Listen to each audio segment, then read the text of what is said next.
Agradecer realmente por la invitación al segundo Congreso de Ética, Integridad y Lucha contra la Corrupción. Es realmente gratificante poder tener un espacio para compartir con ustedes y trabajar, y más que trabajar, compartir experiencias y tratar de mejorar nuestro sistema público.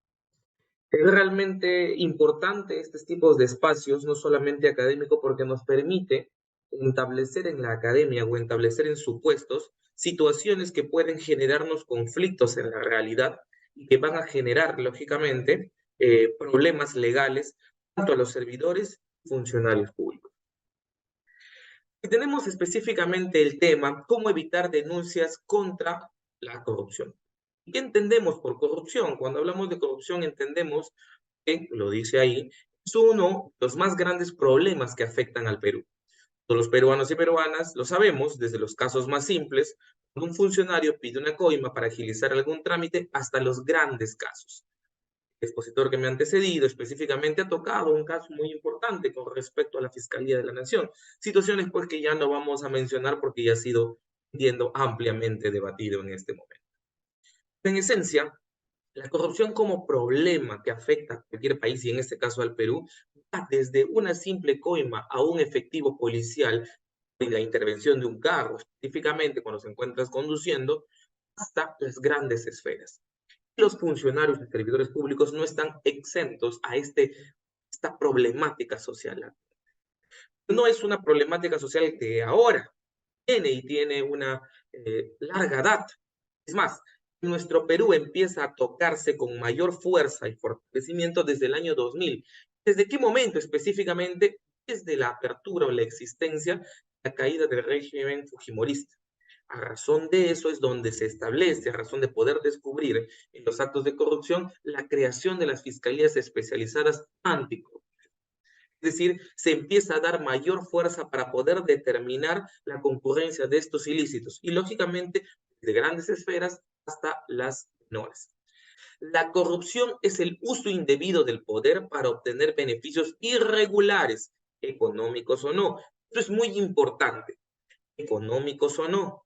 No necesariamente un acto corrupto tiene una relación directa con un beneficio económico, entiéndase dinero. También existe la dádiva, el favor, inclusive se hablan de especies, otras circunstancias. Esto es importante, violando la ley y afectando a la legitimidad de la autoridad y los derechos fundamentales de las personas. Encontramos tres puntos importantes que podemos desglosar de este concepto. Primero, acto contra la ley. Segundo, interés particular. Tercero, uso del poder. Cuarto, consecuencias de los actos de corrupción. Se entiende en acto contra la ley. La corrupción siempre supone específicamente el incumplimiento o la violación de una norma jurídica. Puede ser penal, administrativa, ética. Vamos a hacer un ejemplo. Por ejemplo, tenemos que un servidor público nombra a su hermano a un cargo público sin respetar ninguna norma, le impide, lógicamente, nombrar o señalar o contratar parientes cercanos. ¿Esto específicamente es un acto de corrupción? Sí. ¿Ok? Existe acá un acto contra la ley específico. Cuando hablamos de un interés particular, ¿qué se entiende por un interés particular? El objetivo específico del Estado es servir a la sociedad. Y el servicio a la sociedad va a un servicio de calidad social de toda la comunidad peruana, no solo en un interés particular. En un acto de corrupción con respecto a las denuncias de corrupción, el interés no va específicamente a la comunidad, sino va específicamente a una persona en esencia. Por eso, en la corrupción se realiza para obtener un beneficio para sí o para un tercero, ¿no es cierto? Por ejemplo, estamos ante un funcionario, puede otorgar licencias de funcionamiento, ¿no? A una empresa, a una discoteca, a un restaurante, ¿no? Tiene una expectativa, lógicamente, a través de un beneficio económico, o que estas situaciones presentan un vínculo con el mismo, ¿no? Contraviniendo sin los reglamentos, sin las situaciones que puedan otorgarse esta licencia. Existe un interés particular de esta persona. Ahora, tercero, y el uso del poder. La corrupción solo puede desarrollarse a través del ejercicio de un cargo público, funcionario o servidor público, de manera en que ésta pueda tener poder para ejercer a razón de su cargo sobre la decisión del acto contrario contra la ley. Ejemplo, específicamente, no solamente se puede indicar que este ejercicio o en el uso del poder puede ser de un determinado funcionario, sino que este funcionario debe ejercer un control sobre las funciones y normas en las cuales se rige. Como por ejemplo, tenemos a una persona de logística, a una persona de administración, en pleno uso de su poder, más allá del interés particular, el acto contra la ley, le da que su cargo, el cargo que ostenta, puede lógicamente direccionar un concurso público, un proceso específicamente para una contratación. Y esto es el uso de su poder, que se le otorga a razón de su nombramiento como funcionario o servidor público. Finalmente tenemos las consecuencias de los actos de corrupción. Cuando hablamos de las consecuencias, específicamente tenemos acá, son las pérdidas de la autoridad y la afectación de los derechos fundamentales de los ciudadanos, en tanto los beneficiados no son la entidad pública, sino específicamente son los particulares. ¿Esto qué cosa? Perjudica un correcto funcionamiento, un correcto desempeño. Vamos a trasladarnos y hacemos un pequeño paréntesis en la organización del Estado.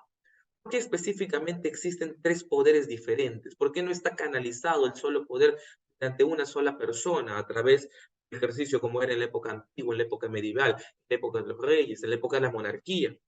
Que justamente la división de poderes es la necesidad que el Estado tiene de que el poder no esté concentrado en una sola persona, en un solo ente, en una sola organización, porque el poder nubla. Cuando existe el centralismo del poder en una sola organización, en una sola entidad, genera lógicamente esto. No genera un correcto funcionamiento del sistema del Estado. ¿Para qué? Para que el Estado pueda funcionar adecuadamente de roles definidos. Y cada rol definido debe tener una función específica. Por ejemplo, la entidad anfitriona es SUNAR, cuyo rol específico es velar el correcto funcionamiento de los registros públicos de las entidades respecto a las partidas electrónicas en los bienes, muebles e inmuebles. Cuando tenemos, por ejemplo, otra entidad, el OCE, es específicamente una entidad de controlar y vigilar específicamente. La Contraloría, o por ejemplo, una entidad municipal, por ejemplo, el Congreso de la República. Diferentes entidades tienen funciones diferentes y no centran específicamente sus funciones ni su poder regulador en una sola entidad. Y eso permite, lógicamente, a través de un acto de corrupción, que afecte las consecuencias específicamente cuando se nubla esta circunstancia. Tenemos acá un diagrama de un correcto funcionamiento de la administración pública. La administración pública es una representación del Estado. Al tener la administración pública una representación del Estado, está representado no por entes abstractos, sino por funcionarios y servidores públicos, que son ustedes. Ustedes son el Estado. Ustedes son el alma viva representativa del Estado. El Estado peruano desde su esfera abstracta se representa en aquel funcionario y servidor público, en aquel gerente, en aquel superintendente, en aquella secretaria, en aquel personal de logística, en aquel administrador, que ejerce su función. Cargan una responsabilidad inmensa con respecto a la representación del Estado. Existen algunos funcionarios que llevan sus funciones a cabalidad, otros que no tanto. El correcto funcionamiento de una administración pública radica en que un empleado público, como se puede ver en la flechita, tiene un ejercicio de una función pública. Y al hacer el ejercicio de la función pública, deviene en un ejercicio efectivo de los derechos fundamentales de los ciudadanos. ¿Por qué? Porque las entidades del Estado, como ya lo dije, ejecutan los derechos. Dan, lógicamente, la seguridad jurídica a los ciudadanos. Cuando hablamos en un diagrama de corrupción, cuando este diagrama o correcto funcionamiento se encuentra vulnerado, se encuentra contaminado, el diagrama cambia. ¿El diagrama cambia en qué sentido? En un empleado público, en un ejercicio de la función pública, y ya no deviene en un ejercicio efectivo de los derechos fundamentales de los ciudadanos, sino deviene en un interés particular. Una situación que desnaturaliza totalmente lo que vendría a ser lógicamente un acto de corrupción y lo que vendría a ser la verdadera naturaleza de estas circunstancias. Un acto de corrupción puede realizarse de manera activa o de manera omisiva. Esto es muy importante. ¿Por qué? Porque cuando hablamos de un acto de corrupción de manera activa, señala, es decir, haciendo las cosas que no se debe hacer. Cosas que no se debe hacer específicamente. Quiere decir con esto, vamos a incumplir normativa. Y aquí entramos, en un momento más vamos a tocar las normas específicamente, materia penal, o las normas de naturaleza administrativa. También tenemos una conducta omisiva, que es decir, no haciendo las cosas que se debe hacer, es decir, teniendo o incumpliendo las funciones por las cuales hemos sido encomendados. Acá viene el punto importante. Muchas veces, y acá viene obviamente la pregunta, los funcionarios y servidores públicos tienen conductas omisivas que son pasibles de sanciones penales, pero estas conductas omisivas dejan de hacerse no por unas situaciones de interés doloso o un interés particular, un acto corruptor, no necesariamente se hacen por una conducta omisiva de desconocimiento de función. Hay muchos funcionarios públicos que han cometido y han incurrido en estas situaciones y que han sido posteriormente sancionados sin que exista el elemento principal en materia penal, es el dolo, es decir, la intención y voluntad. Es decir, no cometió o no debió hacer de una manera activa, sino tuvo una conducta omisiva de dejar de hacer, omitir su función, pero no de forma intencional. Ya vamos a tocar ese tema más adelante. Entonces, acá tenemos una pequeña definición muy interesante y hemos establecido la corrupción con una definición y unos 4 puntos particulares. Acá les voy a advertir una situación importante que encontré con respecto a la definición de corrupción en Colombia. La corrupción es un fenómeno social que involucra 3 elementos fundamentales: relación de poder y confianza, desvío de poder y obtención de un beneficio particular. La corrupción, como bien se ha indicado, no solamente se advierte con tema patrimonial, y puede definirse, lógicamente, utilizando legislación colombiana, específicamente ya no en un interés particular, sino en una relación de poder o confianza. A los términos en corrupción, específicamente en otros países, se centra más en lo que es la condición del poder. Y ese poder que ejerce el funcionario de los servidores públicos tiene que ser desviado a la obtención de un beneficio particular, como es, lógicamente, el mismo funcionario o un tercero. Ha tocado mucho el punto de indicar, yo no soy funcionario público, yo tengo un contrato CAS, yo soy un locador, yo soy un 728, yo soy un 276, ¿no? Yo presento específicamente recibo por honorarios, yo estoy en una consultoría, ¿no? A ver, muchas personas que están conectados que tienen condiciones o contratos distintos, vínculos contractuales distintos. Y para esto tenemos que indicar, el empleado público es quien desempeña una función o cargo en una institución o entidad del Estado. ¿Muy bien? Sin importar, escuchen bien por favor, sin importar el tipo de contrato o régimen laboral que le une con el Estado. Es decir, no importa si el servidor público es de carrera o es una persona con contrato temporal o es una persona con contrato administrativo de servicio, el CAS, o también otra modalidad contractual. ¿Esto en virtud de qué? En virtud específicamente de jurisprudencia, normativa, en materia de corrupción de funcionarios, delitos contra la administración pública, tenemos que citar mucho intereses supranacionales, normas supranacionales, y debemos citarnos en la Convención Nacional de las Naciones Unidas contra la Corrupción. Establece que en su artículo 2, toda persona que tiene un contrato con el, o desempeña una función o cargo con la institución o entidad del Estado, tiene la condición de funcionario servidor público, virtud al artículo 2 de la Convención Nacional contra Lucha contra la Corrupción. Ahora, tenemos que hacer un hincapié acá. Si bien es cierto la normativa penal en materia de corrupción de funcionarios en materia peruana, la Corte Suprema y el Tribunal Constitucional establecido específicamente que todo funcionario servidor público, independientemente de su régimen laboral, presenta, hay excepciones a esta regla, sí. Esas excepciones deberán ser probadas específicamente en un proceso penal a través de una investigación preparatoria, a través de un juicio oral, pero en realidad una denuncia contra cualquier persona en ejercicio de funciones se adecua perfectamente en un delito de corrupción de funcionarios, independientemente del régimen laboral. Que posteriormente en el proceso penal se pueda determinar una excepción de responsabilidad por la ausencia de vínculo laboral o contractual a través de otras modalidades que no es materia de presente exposición, es otra cosa. Para poder denunciar independientemente del régimen contractual, sí tienen cualquier situación o régimen. ¿Cómo se presentan los actos de corrupción? Muy bien.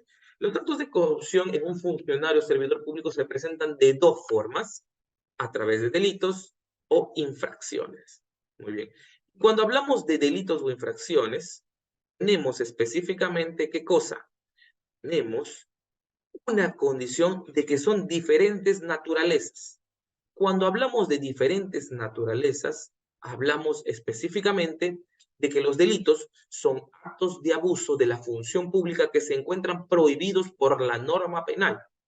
Son sancionados y castigados a través de la punibilidad de una conducta. Es decir, un delito, aquella conducta de un funcionario o servidor público que se adecue en un tipo penal. Más adelante en la exposición vamos a ver cuáles son los principales tipos penales. Ustedes habrán escuchado mucho: corrupción de funcionarios, peculado, cohecho, malversación, abuso de autoridad, tráfico de influencias. Es más, tiene que ver mucho con el conflicto de intereses de la administración pública, lo que estaba el expositor anterior. Es decir, un acto de corrupción se manifiesta como delito si es que la conducta se adecua al tipo penal establecido. ¿Y dónde están esos tipos penales establecidos? En el Código Penal. Si no está en el Código Penal, si no es considerado como delito, también puede configurarse como una infracción. ¿Qué son las infracciones? Son actos de abuso de la función pública cuando estos están prohibidos por una norma administrativa y ya no por una norma penal. Por consecuencia, tienen una sanción disciplinaria. Generalmente, perdón, son la destitución, la inhabilitación de la función pública, la suspensión del cargo y hasta una amonestación. A diferencia de los delitos, tenemos específicamente una sanción, una privativa de libertad. En otras palabras, prisión, cárcel, internamiento al establecimiento penitenciario. Independientemente, vuelvo a hacer hincapié porque seguramente será materia de preguntas, que la pena de cárcel siempre se va a dar, no siempre. La pena, los delitos de corrupción pueden ser de carácter efectiva o suspendida, es decir, ingreso al establecimiento penitenciario o ir a firmar posteriormente, es que la pena es menor a los 5 años de pena privativa de libertad, dependiendo de cada delito independientemente. Pero accesoriamente también se establecen lo que son la inhabilitación, ¿no es cierto?, las 10 multas y la reparación civil conforme a ley. Entonces, puede presentarse el acto de corrupción desde dos formas, recuérdenlo bien: delitos e infracciones. ¿Es posible que una conducta de un funcionario o servidor público pueda configurar ambas situaciones, delito y delito y infracción? Sí. ¿Puede configurar solo delito y no infracción? Sí. ¿Puede configurar solo infracción y no delito? Sí. El hecho de que me absuelvan de la infracción en un procedimiento administrativo disciplinario me sirve para absolverme del delito. No. El hecho de que me absuelvan del delito me sirve para absolverme en el régimen de infracciones. No. Se ha establecido a través de la 27444, así como sentencias del Tribunal Constitucional, que ahora está de moda, el máximo intérprete de la Constitución, específicamente, y que muchas veces cambia de criterio, pero se ha establecido, independientemente de las decisiones de que cada uno emita en su respectivo fuero, uno penal y otro administrativo, las consecuencias son diferentes el uno del otro. No tienen carácter vinculante. Sí referencial para resolverse, pero no vinculante. Donde presentamos los ejemplos de delitos de corrupción. Tenemos la coima, tenemos un uso de bienes, tenemos acuerdos ocultos, tenemos chantaje, tenemos favoritismo y tenemos enriquecimiento. ¿Por qué lo he establecido así?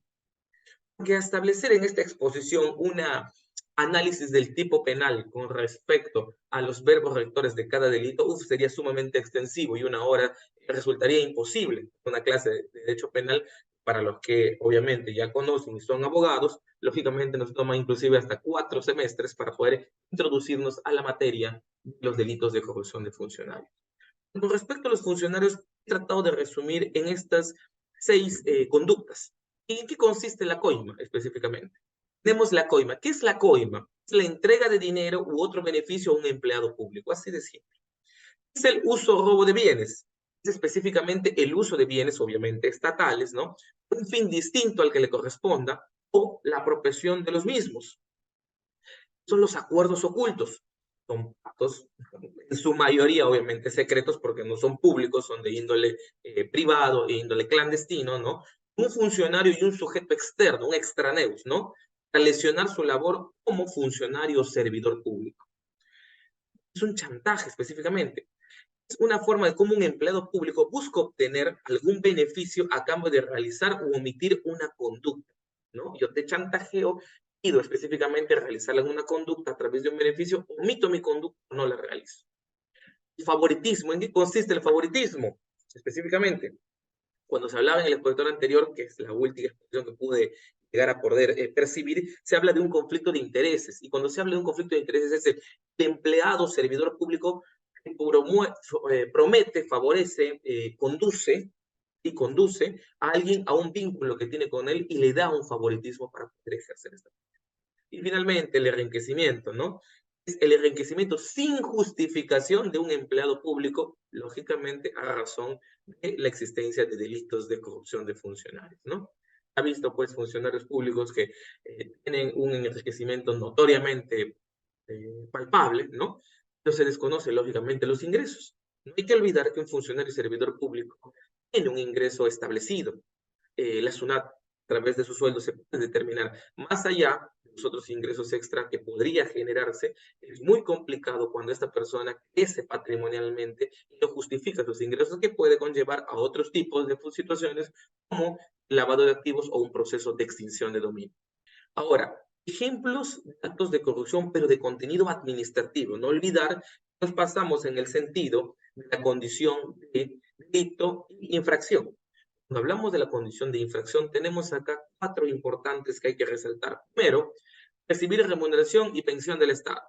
Segundo, el nepotismo. Tercero, una ventaja indebida. Y cuarto, una intervención indebida en los contratos. Lógicamente, las conductas administrativas también van a variar dependiendo de la entidad y dependiendo de las funciones que realizan. Pero estos 4 podría hacerse, se simplifiquen en las más comunes dentro de las entidades de Estado que existen. ¿En qué consiste recibir una remuneración o pensión del Estado? El empleado público que recibe del Estado simultáneamente una remuneración y una pensión por servicios prestados al Estado. Específicamente es cuando tú recibes una remuneración o una pensión del Estado sin lógicamente trabajar. Además, se podría adecuar específicamente un delito de tipo penal. Específicamente en este caso vamos a tocar el tema administrativo. Nepotismo, cuando un empleado público contrata a una persona que tiene vínculo parentesco consanguíneo, ¿no? Una ventaja indebida, empleado o servidor público, ¿no?, que tiene beneficio económico o de otra índole mediante el uso de su cargo para ejercer una influencia. ¿Sí? Y finalmente el último, intervención indebida en los contratos. El empleado o servidor público, ¿no?, participa en su propia identidad bajo un beneficio personal y con algún cliente suyo específicamente, o un tercero. Consiste en eso, que establecer una ventaja indebida específicamente es otorgarle mayores condiciones, mayores accesos a normativas, mayores accesos a todos los requisitos para poder obtener una ventaja con respecto a los contratos. En ambos casos, ¿qué se ve? Un interés particular. En ambos casos, ¿qué se ve? Un abuso de poder. En ambos casos, ¿qué se ve? Una infracción de la norma. En ambos casos, ¿qué se ve? Una consecuencia al sistema de administración pública y al fin supremo, lógicamente, que es la administración pública, que es el beneficio de la sociedad en su conjunto. La norma infringida o incumplida puede presentar un delito de corrupción, que es la norma penal, lo que les dije, las conductas prohibidas en el Código Penal.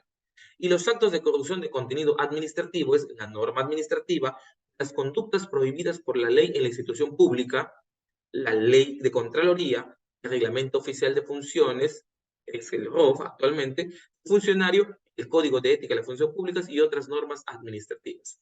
Nótese, señores servidores, señores funcionarios, las conductas tienen diferentes y distintas situaciones. Para que pueda ser un delito, tiene que estar establecida en el Código Penal. Pero sin embargo, si no está establecida, no te eximes de responsabilidad. También puedes tener una norma administrativa que lógicamente regula esto. Estos son, pues, la ley de Contraloría, la ley de la institución pública, tu MOF, tu ROF, ¿no es cierto?, tu código de ética y otras normas administrativas que sin duda. Acá faltó un punto importante que muchas veces va a ser la salvación o todo lo contrario de un funcionario o servidor público. ¿Sabe qué también se considera un acto de corrupción de contenido administrativo? Cuando a través de los memorándums, oficios y cartas se otorgan responsabilidades y funciones de deber cumplir. Cuando ahí tocamos la última parte en otras normas administrativas, cuando el superior se te otorga unas funciones dentro de tu marco, de tu contrato, de tu vínculo con la entidad o servidor público, la función del servidor público, te obliga lógicamente a cumplir esas funciones a través de una carta, un memo, un correo, dependiendo de qué tanto nivel esté la entidad pública en el tema de la tecnología, ¿no? Por esta condición, si se acredita que el funcionario o servidor público ha tomado conocimiento, está bajo la obligación de esta función de realizar, obviamente su incumplimiento sí puede considerar un acto de corrupción de contenido administrativo ante la omisión o acción del mismo. Ahora, tenemos acá un pequeño cuadro. El cuadro amarillo, como pueden ver, son los delitos de corrupción y el cuadro o el redondo, el círculo azul, es específicamente lo que se conoce como actos de corrupción de contenido administrativo. ¿Y por qué específicamente lo pongo así? Es un criterio para poder determinar el correcto funcionamiento de la administración pública. Depende específicamente qué tan gravoso es un delito de corrupción de funcionarios. Los delitos de corrupción se encuentran dentro y más intrínsecamente ligados a la vulneración del bien jurídico protegido y son sancionados con penas de cárcel. Mientras que los actos de corrupción de contenidos mediativos se encuentran en la esfera externa. Sí es un acto de corrupción, pero son sancionados desde el índole administrativo porque no vulnera el bien jurídico protegido. A esto tenemos que llegar ya un poco a teoría del delito. Todo delito específicamente presenta un bien jurídico protegido. A manera de verbigracia, tenemos que, por ejemplo, el delito de violación vulnera o protege el bien jurídico protegido de la libertad sexual. A un menor de edad, la indignidad sexual. Un delito de falsificación de documentos, la fe pública. La conducción en estado de ebriedad, la seguridad pública. Y en el caso del delito de lesiones, por ejemplo, la vida, el cuerpo y la salud, la integridad personal. En el caso del delito de homicidio, la vida humana. En el caso de los delitos contra la visión pública, bien jurídico protegido repercute, o que bien jurídico protegido protege, valga la redundancia. Se protege el correcto funcionamiento y el desempeño adecuado del Estado. Eso es lo que se protege. Se dirá, eso es una abstracción, es muy complejo, es muy amplio. Perfecto. Cada tipo penal, dependiendo de su conducta, protege diferente bien jurídico protegido. Pero en esencia, todo eso determina y protege la correcta administración pública, el correcto desempeño de un funcionario y servidor público de acuerdo a sus funciones en el marco del servicio público. En esencia es eso. Más adelante continuamos viendo los otros puntos que indican. Llegamos al meollo y la carne del asunto. Tenemos aquí delitos de corrupción de funcionarios. Vamos a tocar primero específicamente delitos de abuso de autoridad, omisión, rehusamiento, demora de actos funcionales, abandono de cargo, nombramiento, designación y contratación, encargatura o aceptación ilegal del cargo, muy largo específicamente para mí, concusión, cobro indebido, colusión simple, colusión agravada, patrocinio ilegal, peculado doloso y peculado culposo. Nosotros tocamos este punto, vamos a analizar específicamente varias de estas situaciones. Vamos a ir específicamente, como les decía, vamos a ir específicamente solo tocando pinceladas de lo que vendrían a ser los verbos rectores de cada uno de ellos. Nos vamos al 376 específicamente, ¿de acuerdo? Vamos a ir al artículo 376, que es el delito de abuso de autoridad. El 376 nos muestra un tipo penal muy específico, determinado lógicamente al delito de corrupción de funcionarios, pero nos establece un tipo penal muy común. Generalmente se ha realizado en muchas oportunidades este ilícito y han sido sancionados en varias oportunidades muchos funcionarios que consideraban que no había abuso de autoridad cuando sí había. El 376 nos muestra una condición siguiente. Dice textualmente, el funcionario o servidor público que abusando de sus atribuciones comete u ordena un acto arbitrario que cause o perjudique a alguien será reprimido con pena privativa de libertad no mayor de 3 años. Es sencillo.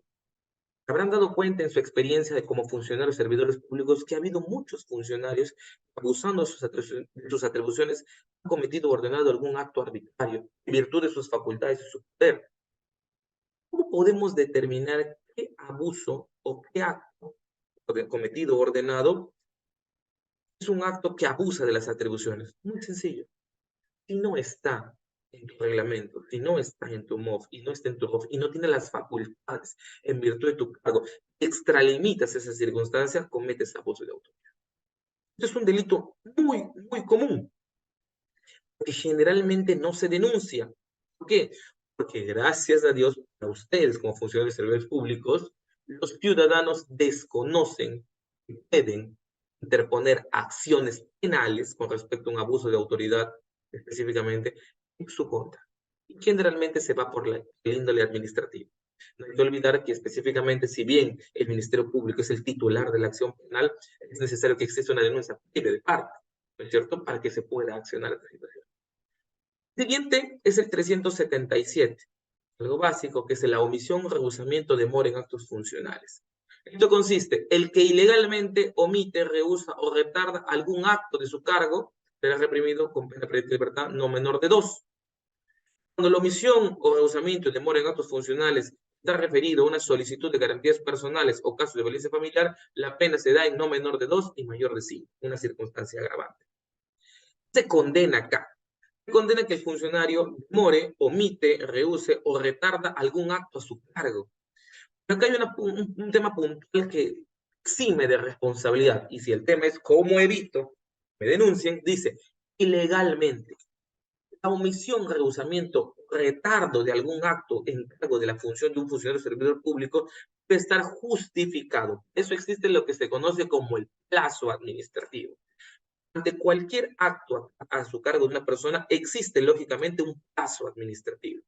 10 días, 5 días, 7 días, dependiendo de cualquiera circunstancias que se dé.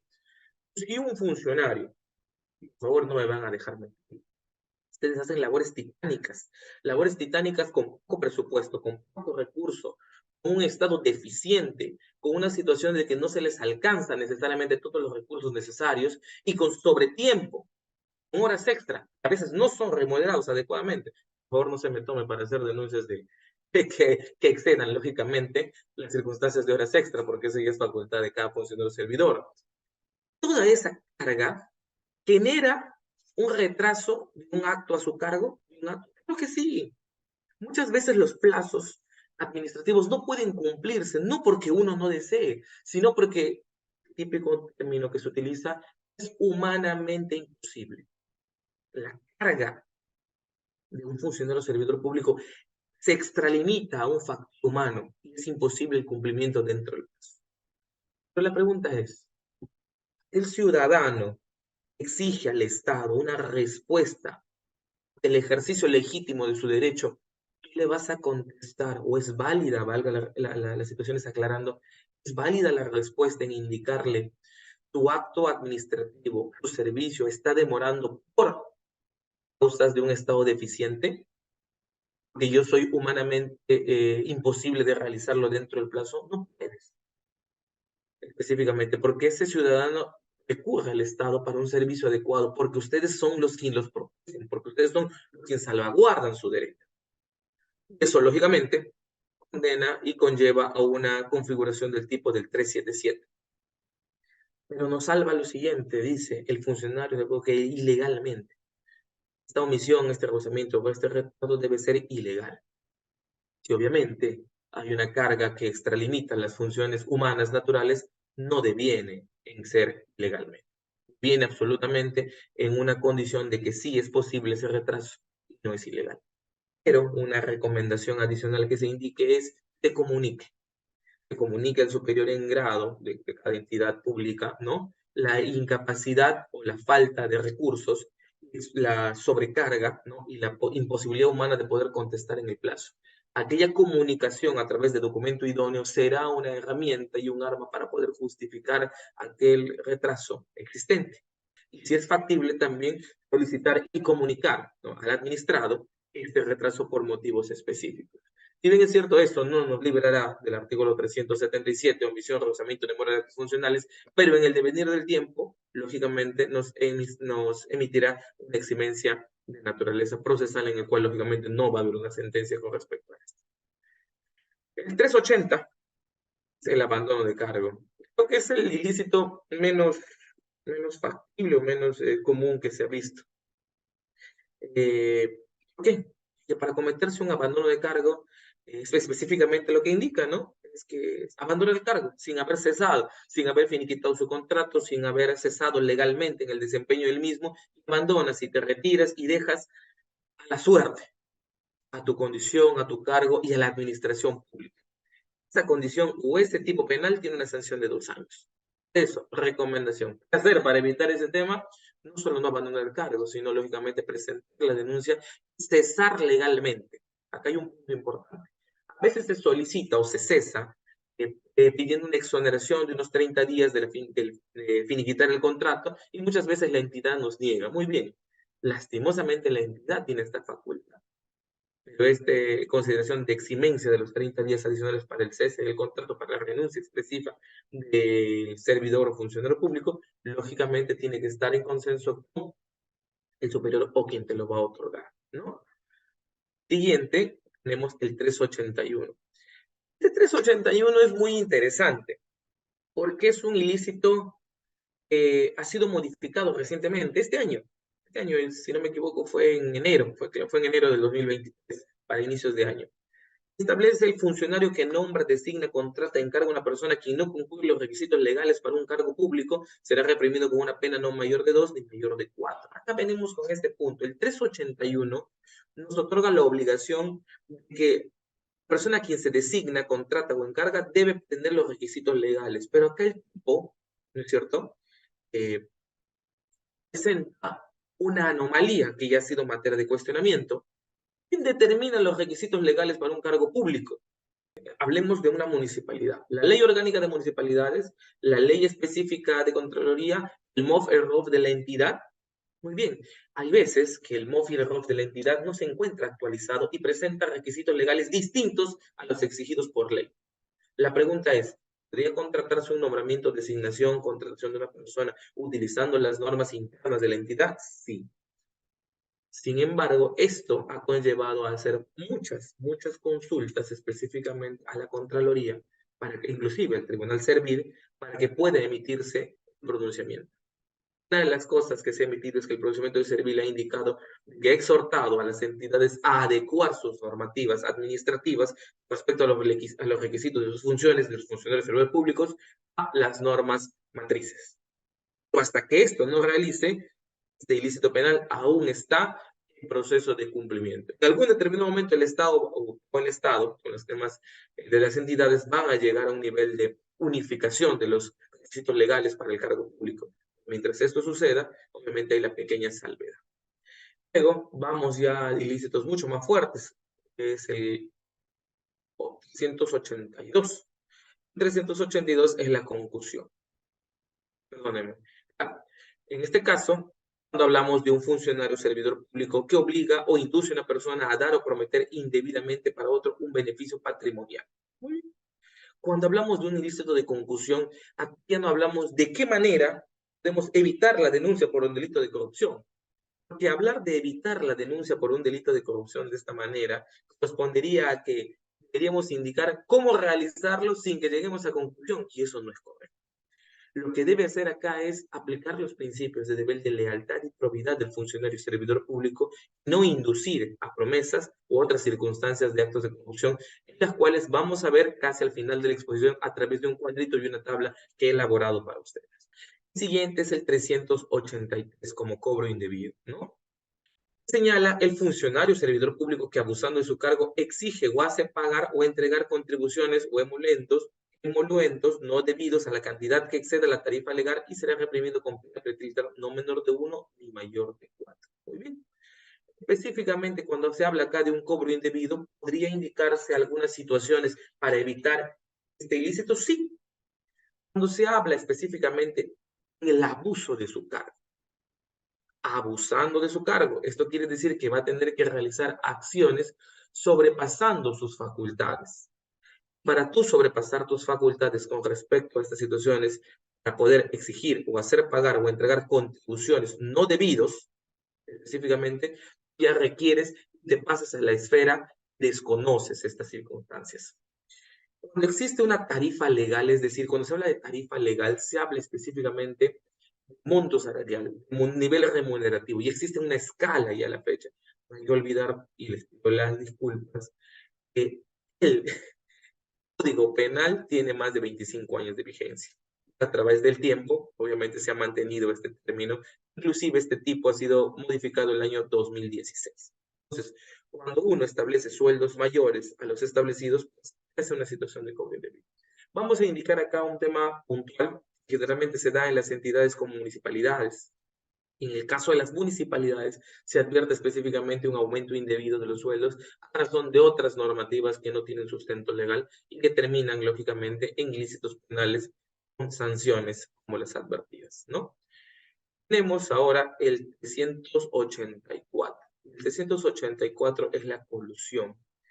Acá ya es un tipo de funcionario servidor público más específico, no para todos. Específicamente nos centramos necesariamente en funcionarios o servidores públicos que tengan, por razón de su cargo, intervención en contratación, en modalidades de adquisición o contratación pública de obras o servicios, concesiones o cualquier operación a su cargo. Más allá de la estructura del tipo de colusión simple o agravada, que se diferencia de la colusión simple con solamente defraudar al Estado, la colusión agravada, defraudar al Estado con daño patrimonial, esas son las dos únicas diferencias, ¿no? Acá ya hablamos de una actitud de concertación, ¿no es cierto? De colusión para poder establecer un concierto a defraudar al Estado. Y esas situaciones, ¿cómo se evitan? Lógicamente no concertándose, haciendo los deberes de lealtad y probidad como todo funcionario servidor público. En 385, el penúltimo, es patrocinio ilegal. Señala textualmente, el que valiéndose de su calidad de funcionario o servidor público patrocina intereses de particulares ante la administración pública, es reprimido con pena de privación de libertad no mayor de 2 años. El patrocinio ilegal es el ilícito más tonto que podría cometer un funcionario o servidor público, ya que para patrocinar, y esto ya está establecido en jurisprudencia, no es solo que un funcionario se va y se presenta. Por ejemplo, un funcionario de Contraloría, pongamos, va a una municipalidad y en la condición de Contraloría va y solicita, se empuje en la determinada contratación. Irse de forma verbal consiste en patrocinar intereses, sí. Pero generalmente el patrocinio indica el apersonamiento, el acceso al proceso como funcionario e ingreso. Hay muchas veces funcionarios que han ido y han tratado de interceder en la calidad de funcionario o servidor público.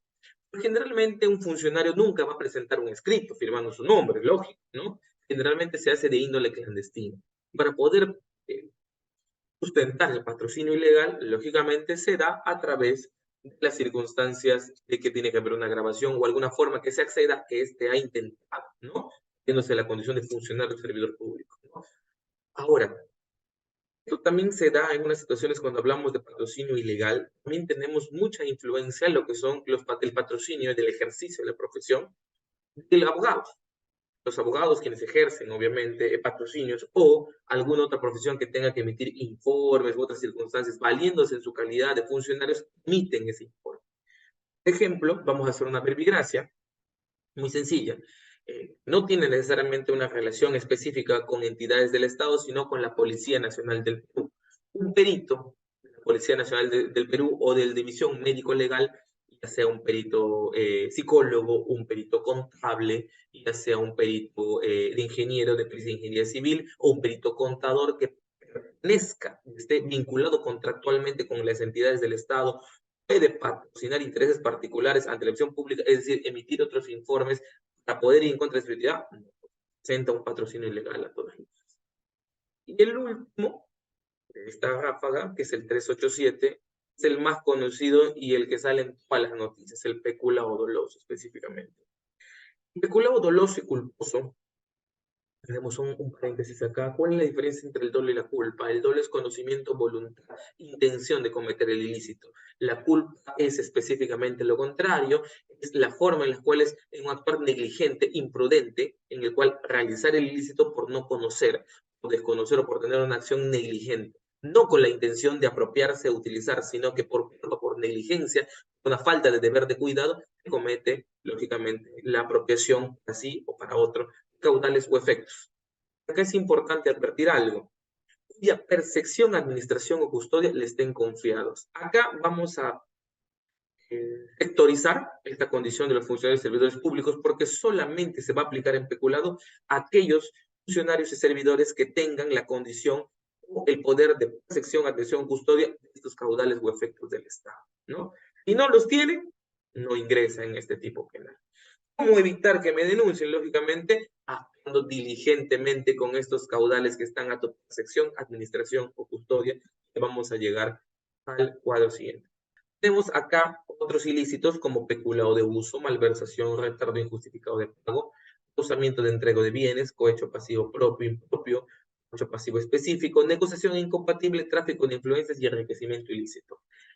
Si todos estos ilícitos que acabo de advertir tienen una misma naturaleza.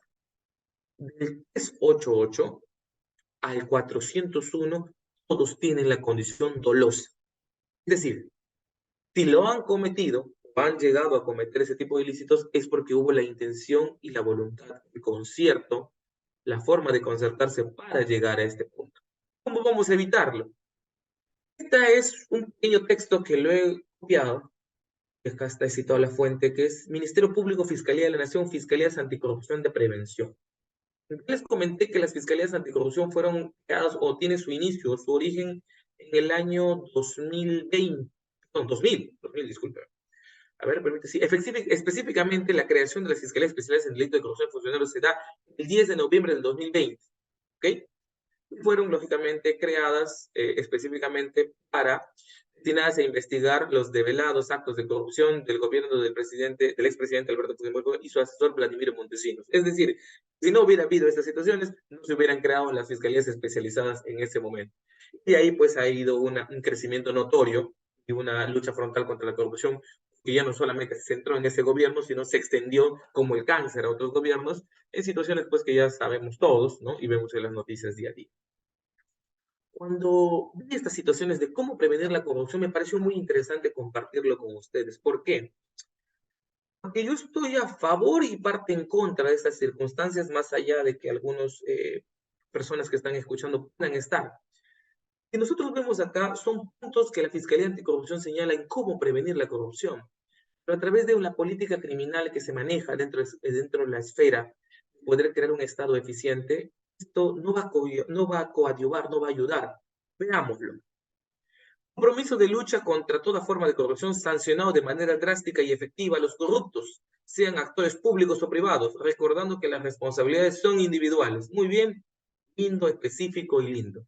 Pero la pregunta es, ¿sancionar de manera drástica y efectiva va a disminuir la prevención de la corrupción? ¿Va a evitar? No.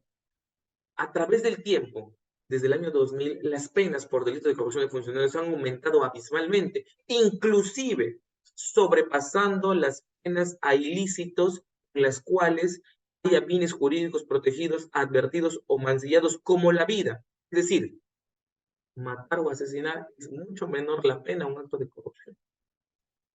Ser drástica la medida, sancionar la pena con mayores penas de carácter efectivo, ¿va a disminuir, va a prevenir corrupción? Absolutamente no. Priorizar en la agenda parlamentaria las reformas de política judicial, el Sistema Nacional de Control, promoviendo las reformas constitucionales para la prevención y la lucha contra la corrupción, sí, es el mejor punto que puede haber. Priorizar en agenda parlamentaria las reformas de la política judicial, pero las reformas de política judicial y políticas también del servidor público, ¿en qué sentido? De mejora de los aspectos salariales, mejora en la administración, de mejoras accesos a las condiciones de trabajo. Si nos vamos, no a los actos de corrupción grandes, no a los actos de corrupción que salen por Justicia TV, sino a los actos de corrupción del funcionario y servidor público de a pie, aquel que ingresa a 7:30 de la mañana y no tiene hora de salida, aquel que gana un sueldo por debajo de la canasta familiar básica y que requiere, obviamente, una ayuda del Estado, aquel funcionario y servidor que no tiene ayuda, una computadora, un teléfono, contactos para poder establecer y hacer bien su labor. Ahí debe implementarse la política de reforma pública del sistema nacional. Ahí. Siguiente, mandar que las investigaciones parlamentarias se realicen adecuadamente para establecer correctamente las responsabilidades políticas. Muy bien.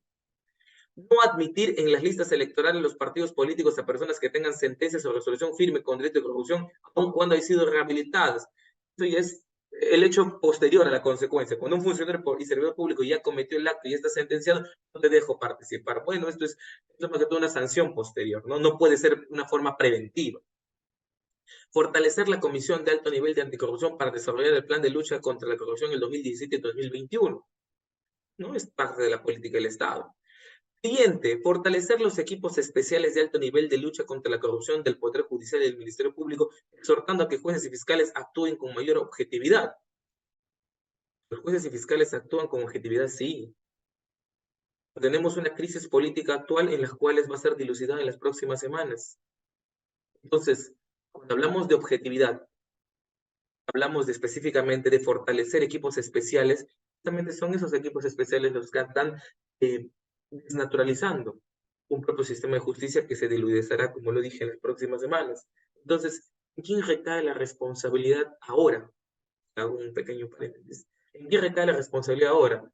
Recae en ustedes, en aquellos funcionarios y servidores públicos de a pie, en los pequeños, para poder seguir manteniendo una credibilidad ante la sociedad. Y los grandes han caído, y si los grandes están sucios, con ustedes, los pequeños y los medianos, pues deben mantener esta fortaleza sobre un Estado democrático y adecuado. Evitar sobresimplificar las obras por impuestos, sí y no. Ustedes como funcionarios y servidores públicos conocen específicamente la simplificación del procedimiento ayuda específicamente a poder establecer y a evitar sanciones posteriores de actos de corrupción. ¿Por qué? Porque simplifica en un estado para poder acceder mejor a los servicios o a las funciones que ustedes tienen.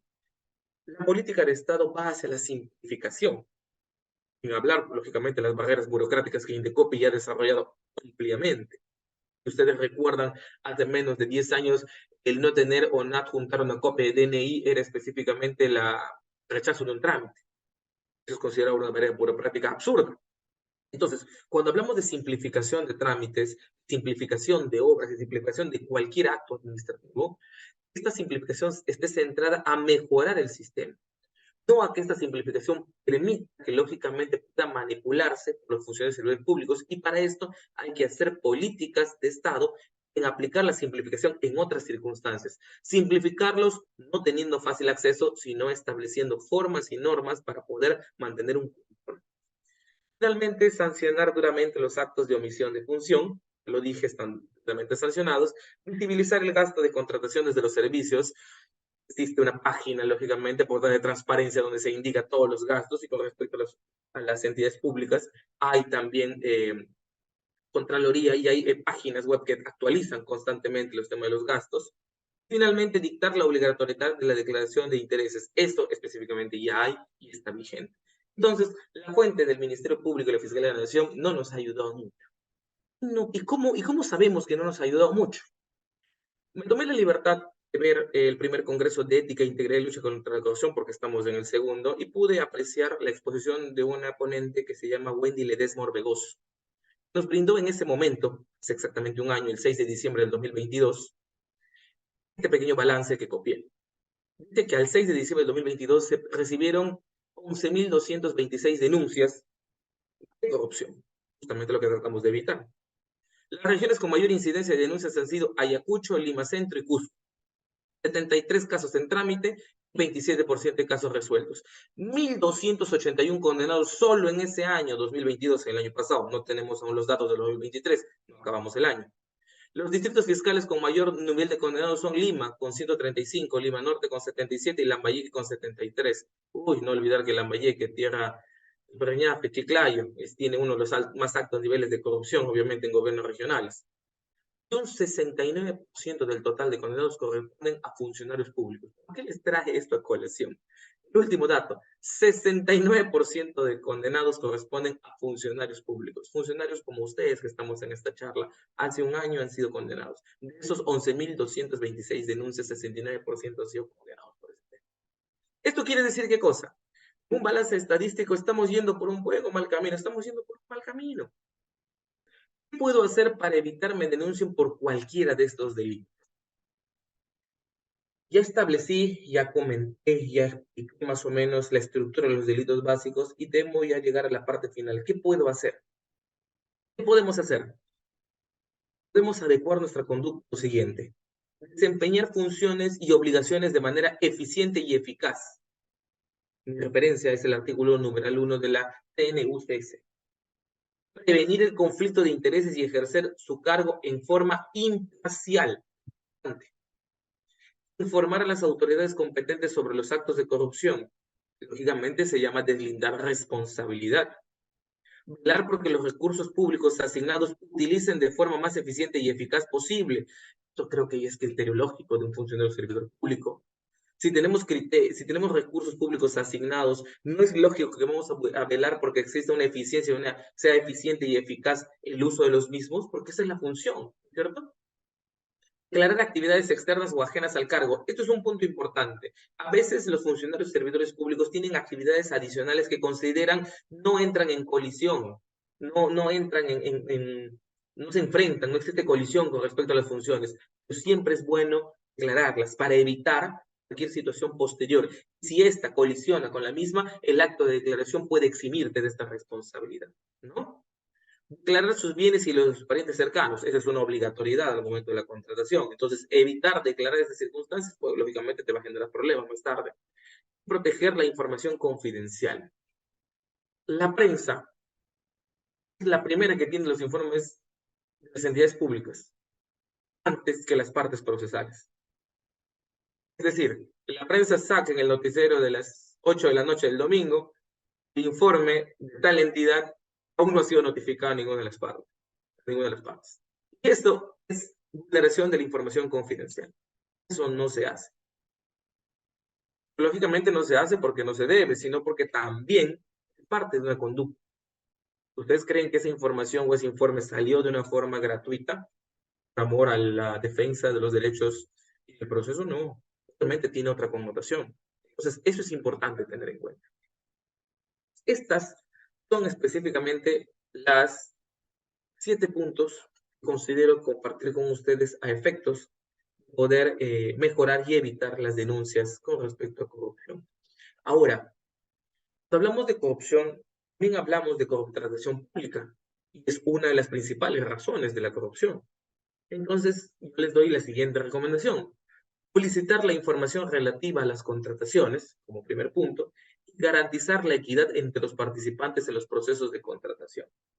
Con estos 2 puntos básicos o con estos 2 lineamientos fundamentales, vamos a evitar procedimientos innecesarios respecto a procesos penales y faltas administrativas. Ahora bien, existen fundamentos y lineamientos como, por ejemplo, la equidad respecto a una contratación. Si bien es cierto, hay contrataciones directas, las cuales no requieren, lógicamente, un punto en el cual establecer un proceso de contratación, ¿no es cierto? Permite una contratación directa seleccionar a la persona que podría ser directamente. Existe un principio y hay informes de OSI y de Contraloría que requiere, lógicamente, hacer una contrapropuesta para poder evaluar. Está plenamente ligado con ¿qué? Con el siguiente, lo que indiqué, velar porque se utilicen de la forma más eficiente y eficaz. Entonces, es necesario establecer eso, esos criterios básicos con respecto a estos puntos. Vamos a obtener, lógicamente, un Perú sin corrupción, ¿no? Y vamos a poder tener el bonito cuadrito azul que tenemos, que un empleado público tiene un ejercicio en la función pública y terminamos en un ejercicio efectivo de los derechos fundamentales de los ciudadanos en ese sentido, ¿no? Como críticas finales, quisiera compartir un punto. ¿Cómo evitar denuncias por delito de corrupción? En el Estado peruano, el sistema criminal de compliance establece específicamente algunas formas para poder reducir actos de corrupción con respecto a las empresas, ¿no? Pero también el establecimiento de políticas de estados adecuados creo que es necesario, muy básico para poder reducir estas circunstancias, sin mencionar o dejar de mencionar y hacer hincapié, lógicamente, a la mejora de los sueldos y a las condiciones laborales de los servidores y funcionarios públicos. Va a ayudar enormemente a estas situaciones de hechos corruptores. Finalmente, para los ciudadanos, no solamente soy yo, sino también son ustedes, funcionarios y servidores públicos, 4 puntos importantes para terminar. Exigir nuestros derechos, decir que no, denunciar y organizar. Exigir nuestros derechos desde qué perspectiva. Exigir nuestros derechos desde la perspectiva de que al conocer cualquier tipo de acto de corrupción es necesario exigir que seamos tratados con igualdad y no permitir, lógicamente, que otra persona, otra entidad, otra empresa tenga mayores situaciones, mayor favor, mayores circunstancias que nosotros, porque es un derecho de todos los ciudadanos ingresar de forma igual al Estado. Decir que no significa específicamente aprender a negarnos. Sabemos perfectamente que el acto de corrupción es la forma más fácil, más adecuada, más rápida de llegar al objetivo principal por mi interés particular. Pero si no hay ciudadanos que inviten, inciten al funcionario del servidor público, el funcionario del servidor público no va a contestar sobre eso. Gracias a decir que no, es decir, negarse a este tema, vamos a evitar, lógicamente, facilitar este tipo de actos, vamos a llegar a mejorar a través del tiempo. El tercero, denunciar. Muchas veces evitamos denunciar porque obviamente no queremos perjudicar, no queremos incidir, o a veces inclusive el procedimiento de denuncia genera todo un trámite. Si no denunciamos estos actos, si no imputamos, si no llamamos a que el propio sistema sancione a estos elementos negativos del Estado, no vamos a llegar a un cambio generacional. Por último, organizarse. Bien sabido que una sola persona no puede hacer la diferencia, pero una cantidad, un tumulto puede ejecutar una diferencia. Si somos un grupo constituido, como lo que tenemos acá, un Congreso de Ética e Integridad de Lucha contra la Corrupción, nos va a dejar algunas enseñanzas y vamos a aplicar, estamos haciendo eso, estamos organizándonos. De esta manera, pues, llegamos a tener un objetivo final, que es la lucha contra la corrupción. Felicito a los organizadores, que es SUNAR a través de su Oficina de Capacitación y la Contraloría General de la República, organizarse, introducirse, poder formar, fortalecer a estos funcionarios y servidores públicos, y que esto no quede solamente en una simple exposición, sino también trascienda más allá en la aplicación real del día al día. Sé que no es fácil y me someto a la crítica porque yo también fui en algún momento funcionario y servidor público, y no es fácil. Presenta lógicamente un compromiso a ser funcionario y servidor público más allá de un sueldo seguro, más allá de ser parte del Estado, nos otorga un compromiso de servicio. En el funcionario y servidor público tiene ese compromiso de servicio.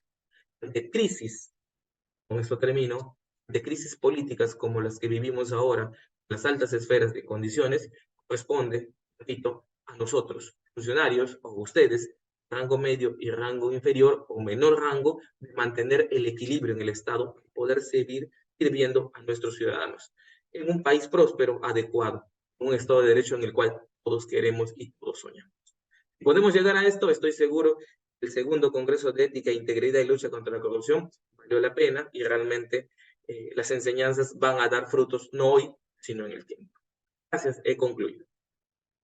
Muchísimas gracias, doctor Lee Paolo Rivera Guerra. Tenemos unas preguntas, paso a leerla. Como funcionarios y servidores públicos tenemos el honor de servir a nuestro país y actuar con integridad. Mi pregunta es, sobre el abuso de autoridad cuando el superior sanciona administrativamente en represalia del funcionario que no accedió a la indicación del superior en actuar de una manera incorrecta, ¿cómo probar este delito? Si está oculto en un proceso administrativo disciplinario y dentro de la discrecionalidad del superior. Esto fue planteado por la doctora Liliana Núñez, trabajadora de la entidad. ¿Qué hacer con las reparaciones civiles? Y menciona al caso Fujimori como uno de los más problemáticos. Después, un comentario. El buen servicio es la mejor virtud del funcionario público. Menciona el valor de la paz. Y con respecto a la primera pregunta, tenemos, ha sido una pregunta muy amplia, pero quiero entender si es que este es el contexto. Entiendo que ha habido una sanción con respecto a un funcionario o un servidor público a razón de su superior en grado, porque no se accedió a actuar de una manera determinada. Esto lógicamente ha ido en contra de los intereses del superior y se ha sancionado de alguna manera con un procedimiento administrativo disciplinario. Pero la misma persona hace una referencia ahí, virtud a su facultad discrecional. El procedimiento administrativo disciplinario, al igual que un procedimiento sancionador con rasgos de derecho penal, permite lógicamente la opción del descargo, la opción de emitir un descargo con respecto a las acciones en las cuales se le está imputando. No es posible que un superior en grado tenga la condición discrecional o al menos no la discrecionalidad hasta el punto de emitir una sanción injustificada. Si así fuera, porque hay casos en los cuales se ha dado, queda pues el procedimiento contencioso administrativo al cual recurrir a través de esa sanción estando dentro del plazo. Poder, lógicamente, esta sanción impuesta, como lo ha señalado, de forma discrecional, aplicando su facultad discrecional, superior quien ha sancionado, sea vista por el Poder Judicial, ¿no? Y pueda pues llegar hasta las instancias correspondientes. Adicional a eso, si es que no existe una respuesta favorable para el administrado, En este caso, para el demandante, que va a ser demandante, puede ir a otras vías idóneas, como son, por ejemplo, el procedimiento de amparo, dependiendo la naturaleza o la forma en la cual se ha emitido este acto administrativo, porque deviene un acto administrativo a través de una resolución de imposición de sanción. Esa es la primera pregunta. Respecto a la segunda, el tema de las reparaciones civiles, a ver, es un tema, no materia de la exposición, pero vamos a tratar de tener, para responder la duda. Una persona que es sancionada por un ilícito de corrupción de funcionarios tiene un área de naturaleza de sanción punitiva penal, ya sea efectiva o suspendida, y un área de naturaleza civil, en la reparación civil para el agraviado. Entonces, cuando solicitar la rehabilitación, es decir, después del cumplimiento de la sanción penal, requiere, dentro del establecimiento penitenciario, haber cancelado por lo menos el 10% de este monto de reparación civil. Y para que salga el establecimiento penitenciario, presentar una garantía para la cancelación, ya sea a través de un garante o, en embargo, a través de una garantía, un bien o un bien mueble o un inmueble que garantice el restante del pago de la reparación civil. Si la persona sentenciada no es o no está dentro del establecimiento penitenciario y está cumpliendo su pena de forma libre, para solicitar su rehabilitación dentro de los 10 años, tiene que pagar la reparación civil. Caso contrario, la Fiscalía, como titular de la acción penal, puede solicitar su variación de pena suspendida en condición de libre a internamiento al penal del tiempo en el cual se le impuso, ya sea de 1 hasta 5 años. Ahí, lógicamente, para que pueda salir, tiene que pagar el 10% de la reparación civil más el restante a través de un garante que sea responsable. Pero la pregunta se centraba en el sentido de Fujimori. Fujimori ha sido sentenciado no específicamente por un ilícito de corrupción de funcionarios, número uno. Número dos, él ha salido en libertad por un indulto, situación que no exige el pago de la reparación civil porque es una facultad presidencial. A través del presidente de la República, Pedro Pablo Kuczynski, no se estableció inicialmente si es que era factible su ejecución o no, y el TC ha determinado que sí es factible su ejecución. Solo para precisar por una forma cultura de conocimiento jurídico que debe ser en materia de todos. El indulto no exige en ninguna parte de la norma el pago de la reparación civil. No es una condición para ejecutarse, ya que el indulto, al ser otorgado como una facultad del presidente, permite específicamente que se la puede conceder sí o no, la facultad discrecional, más allá de los informes vinculantes que tiene que revisarlo en caso de indultos humanitarios, ¿no? Los informes adecuados. Pero no es vinculante el pago de la reparación civil. Ahora, ¿qué puede hacer el Estado a través de eso? Iniciar un proceso para el cobro, porque esa es una deuda pendiente contra esta persona, ¿no? A través de los procesos en naturaleza civil, para el cobro correspondiente.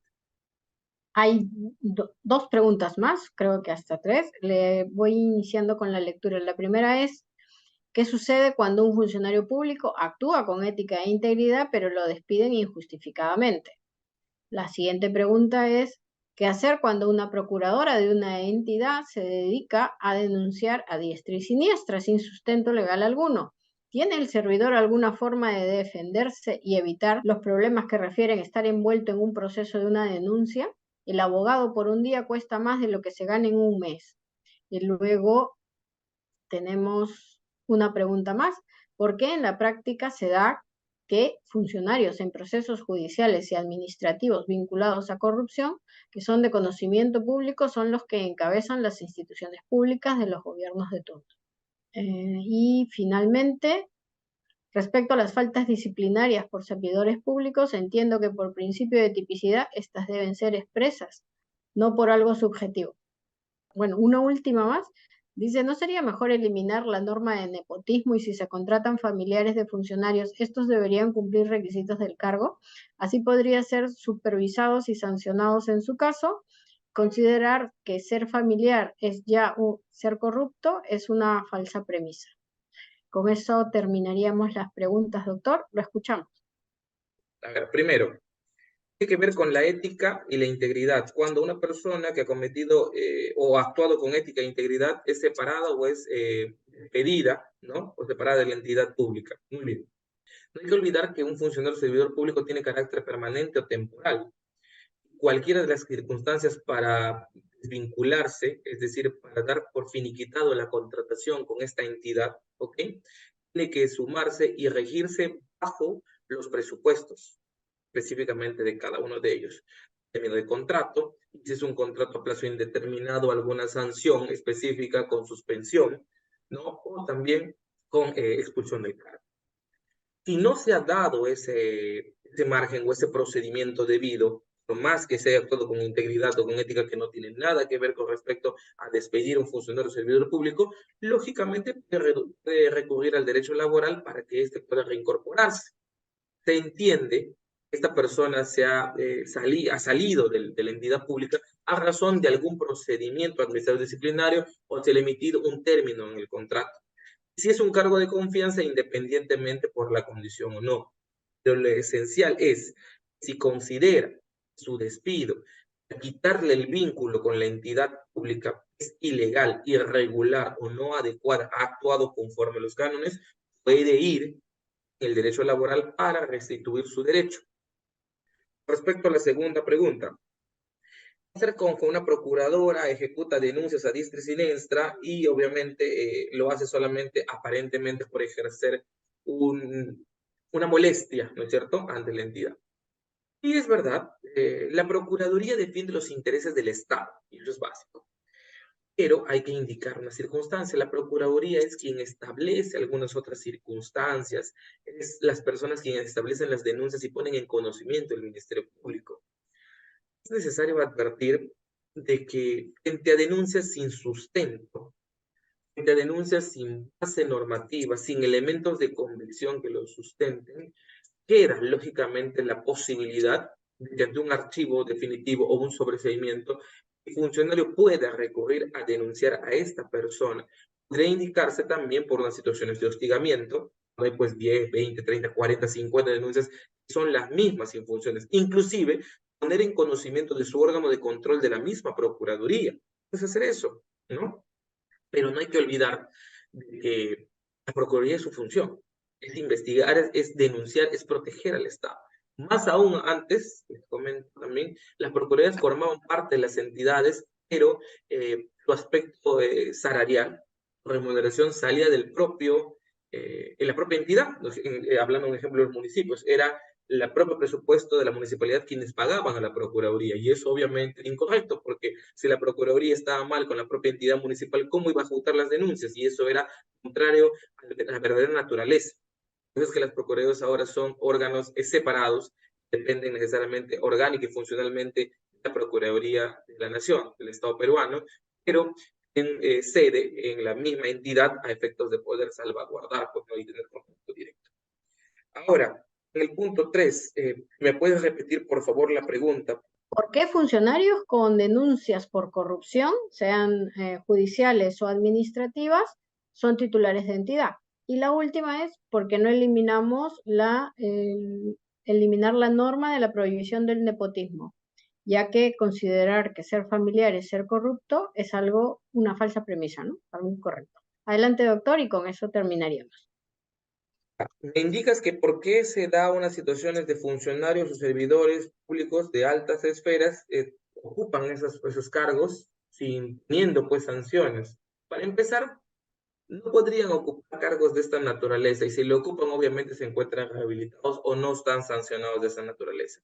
Cuando existe un ciudadano que ha sido sancionado y presenta una inhabilitación para el ejercicio de la función pública, no puede ser contratado. Si está contratado con toda esta inhabilitación en el ejercicio, lógicamente puede ser pasible de ser sancionado por los ilícitos que he mencionado, un nombramiento ilegal de cargo. Debería ir la Procuraduría o algún ciudadano a hacer la denuncia correspondiente, ¿no? Y se da.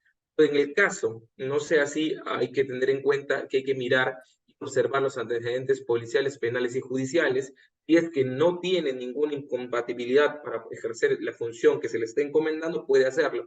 Si lo tendría, obviamente va a ser sancionado, ¿no? A través de una investigación y determinarse.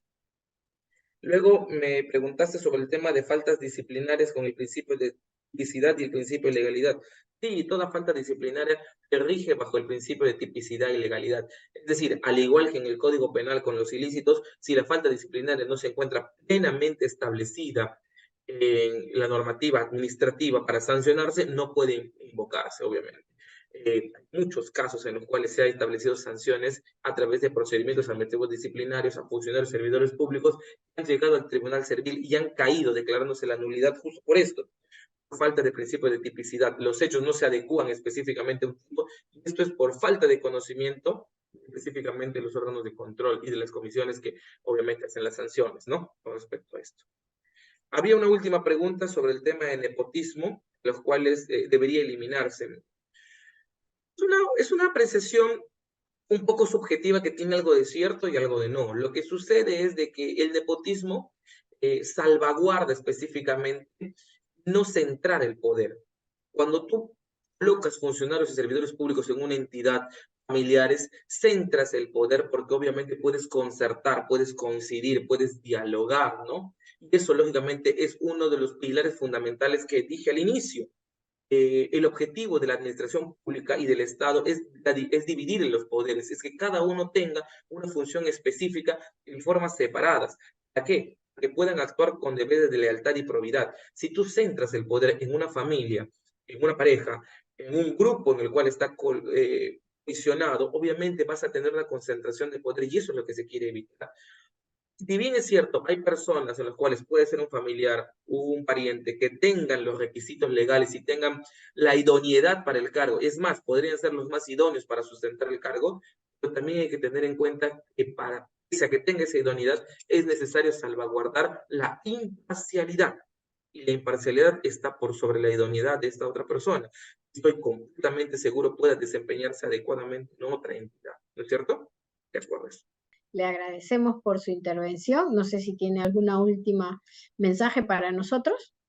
Agradecerles a la Contraloría de SUNAR por la invitación. Es realmente gratificante compartir y qué bueno que he sido bombardeado con preguntas porque eso demuestra que la exposición ha estado atenta y ha sido enriquecedora para todos ustedes. Muchísimas gracias nuevamente.